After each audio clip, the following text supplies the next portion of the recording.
Alright, we are almost at the end of the first half of this patch, and it won't be much time before this whole patch ends and we start 2.2, which means the addition of another top tier Harmony character that has been drip marketed a few weeks ago, Robin. Now I've already explained her kit in detail in my last video, but this time, let's have a proper comparison of her with the other two premier Harmony characters of this game, Ruan Mei and Sparkle. So leave a like if you enjoyed this video, and let's get started. So we do this the usual way. First, we briefly discuss their kit and what their strengths are, and then we compare. For Robin, I've already discussed her kit in detail in my last video, so I'm not gonna go super in depth with her. The main thing that makes her so great is the 100% action advance that she provides to her entire team, except herself, and the exceptional buffs that she provides with it. Not to mention her personal damage is pretty insane. Up to 50% damage buff from her skill that lasts for 3 turns, and the duration is based on her turns, allowing her to not need any speed tuning. Her talent has a 20% crit damage buff that she provides just by existing. And finally her ultimate, that immediately action forwards all her allies, making them instantly take action, with a huge attack buff on top of that. Did I mention all these buffs are team-wide? She's basically a second Ruan Mei. She also has great sub DPS potential with her extra hits from her ultimate. These hits can deal significant damage and has a fixed crit rate and crit damage, so she doesn't need any crit stats, making her easier to build. All of these points are what makes Robin such an awesome support to have on any account. Next, we have the current overall best support in the game, for most account if not all, Ruan Mei. Personally, I don't think she needs any kind of introduction. Everyone who have played this game for some time already know how goated Ruan Mei is. The one thing that she has above everyone else is versatility. She can be used with any character or any team. The buffs she provides are great for anyone. Her skill with one of her passives can provide up to 68% damage bonus, which has a 100% uptime. Her talent increases speed of all allies, which doesn't even need any trigger. She applies it just by existing. She also helps with damage. When any of her ally weakness breaks the enemy, she deals additional ice damage to them. And finally, her ultimate, which gives all her allies up to 25% rest penetration. She increases everyone's break effect, and she's pretty self-sufficient with her energy gain. And these are only offensive buffs, and that's only half of her kit. She also has other unique abilities that, depending on the situation, can help both offensively and defensively. Her skill increases everyone's weakness break efficiency, which lets you break the enemy faster, letting you deal more damage, but also can help you survive by constantly delaying the enemy turns by breaking them. Her ultimate then adds even more to this, by extending the duration of the enemy's weakness break state by another turn, and then delaying their action further. This literally takes most of the enemy's action away from them. So in total, she buffs her entire team like crazy, slows the enemy, and delays their turns, and then increases her own allies' speed. Yeah,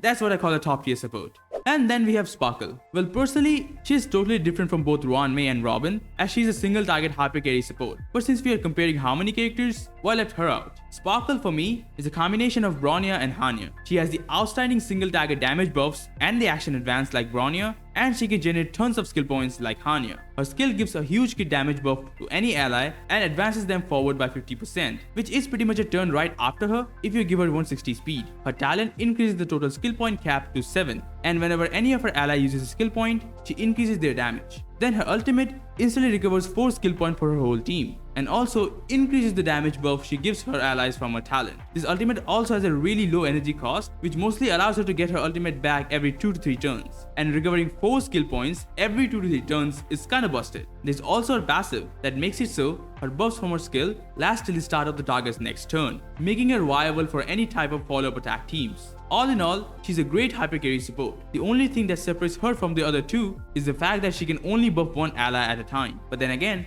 she was designed to be that way, and she performs her job better than any other Harmony character in the game. By the way, if you have reached to this point of the video and like what you're watching, consider subscribing to the channel, as it does help this channel grow and motivates me to make more content for you guys. So now, for a totally unbiased and a pretty brutal comparison between all of them, which I know a lot of you might not like. Some of you might not agree with some of the points I make in this comparison. But do note, everything I say are based on proper calculations and testing. So, before we compare the whole how good are their buffs thing, let's look at some other aspects, like personal damage. Now for Sparkle, she always wants to prioritize her skill and ultimate, so she doesn't really do much personal damage. But for the other two, they do have some personal damage. Robin does extra physical damage when her ultimate is active, a point that a lot of people are focusing on, saying that she's probably the best offensive buffer. Now I do agree with that. With a decently built Robin, you can expect her to do around 10k damage with each hit, and on average, she will do close to 7 to 8 hits per ultimate. So in total, you are looking at around around 80 to 100k damage per ultimate, which is really impressive, especially since I'm not even counting her Lycoon, which will increase her damage even further. As for Ruan Mei, do not underestimate her damage output. If you have played her before, you would know how crazy her damage can be. She mostly deals damage through breaking, as she is built with high break effect. Every time she breaks the enemy, the break damage is much higher. Also, whenever any of her allies breaks the enemy, she then deals additional break damage to them. And with the 50% weakness break efficiency from her skill, your team is able to constantly break the enemy, resulting in some mad DPS. This is exceptionally broken in Sim Universe, where just a single use of her technique can sometimes take close to a full health bar of the boss. Ruan Mei's damage output is not so upfront as Robin, but the damage she deals is still really impressive. Also, break damage never really gets affected by elemental resistance, as the damage dealt is after the enemy is broken and their resistance are down. But for Robin, since her extra hits are physical damage, if the enemy is not weak to physical or they have some kind of physical resistance, Robin's damage gets heavily affected by it. So you want to make sure that you don't take her to such battles where her damage is weakened if you are focusing on her personal damage. If you only want to use her as a normal team-wide buffer, then you can just use her anywhere. Next, we can talk about builds. Well, each of these characters have stat goals that you want to aim for if you want to use them at their full potential. Robin wants that 4k attack if you want her buff to be over 1000 attack to all her allies, and if you want to get decent damage out of her. She already does have a fixed 100% crit rate and 150% crit damage, so you don't have to get any crit stats, but you want to make sure that you add as much attack as you can on her. Ruan Mei wants to hit that 180% break effect mark, so that she can provide the whole 68% damage boost to all her allies. And it also affects her break damage. She does get a trace that gives 20% break effect to all her allies, including herself, and she gets some from her bonus stats. But you still want close to 100% break effect just from her relics. As for Sparkle, well, she wants speed. You want at least 160 speed on your Sparkle to guarantee a 100% action advance for her teammates. A slight decrease in her speed tuning can wreck a whole rotation. All of them have specific stats that they want above everything else: attack, break effect, or speed. They have a certain goal that they want to hit. In this part, I think everyone is equally easy or hard to build, as at the end of the day, relic farming is RNG. It's based on your luck. You might be able to get over 200% break effect, but never get any speed stat on your pieces. I myself recently managed to get my Sparkle to 160 speed. Until now she was at 157, which is not super bad.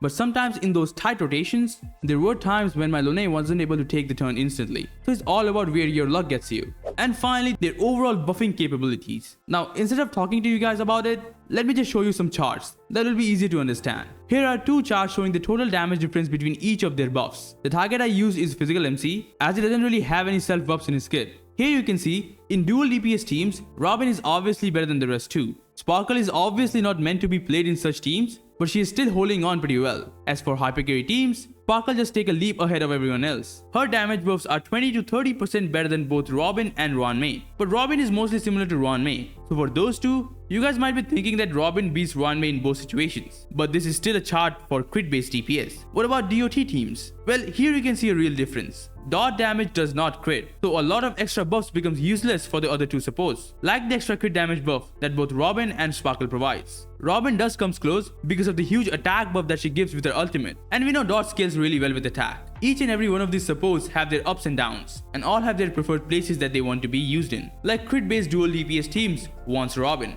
Dot teams want Ruan Mei, and hypercarry teams want Sparkle. Based on what you need, you can pick one and they will deliver. But if you can choose only one, then a more versatile option will be best for you. So for that, let's just take all three of these charts and combine them. And this is what we get. You can clearly see how close all of them are. But well, Ruan Mei takes the cake for being 5 to 6% better than Robin overall. This is because even though Robin is better than Ruan Mei in crit based teams, Ruan Mei was still really close. But for dot teams, Ruan Mei wins by quite a margin, resulting in her being better overall. And this is exactly what makes Ruan Mei such a great character. Her versatility. Till to this day, there is no other support that can beat Ruan Mei in sheer versatility.